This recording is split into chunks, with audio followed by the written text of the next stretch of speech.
House Speaker Mike Johnson distanced himself from Republicans who called Vice President Kamala Harris a DEI hire. Johnson said the election is about policies, not personalities. This is not personal with regard to Kamala Harris, and her ethnicity or her gender had nothing to do with this whatsoever. This is about who can deliver for the American people and get us out of the mess that we're in. Every area of public policy is a disaster because the Biden-Harris administration made it that way. And that's what this election is about. Multiple Republicans have said Vice President Harris is in the administration to fulfill diversity, equity, and inclusion goals.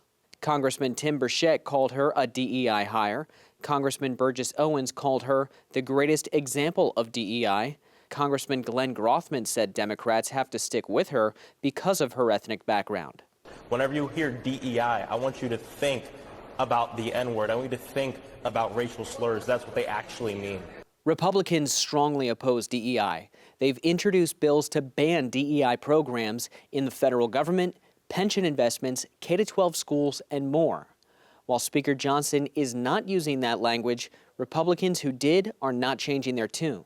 If you just quote the President of the United States, diversity, equity, inclusion are the core strengths of America. It starts at the top with the Vice President. That was Joe Biden. So why aren't y'all sticking a mic in his face today? I'm not trying to be a jerk, but the question is, I'm just quoting him. Okay.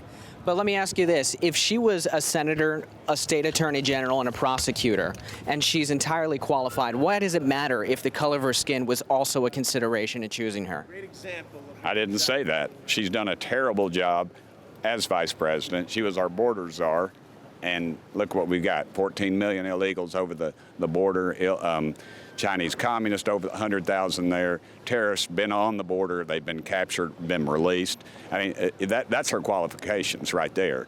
We just look at them, and they're terrible. It could cost this country a lot of people. A lot of people have been raped and murdered and kidnapped because of those illegals and because of her inability to do what she said she was going to do. For more reporting straight from D.C., download the Straight Arrow News app and turn on notifications.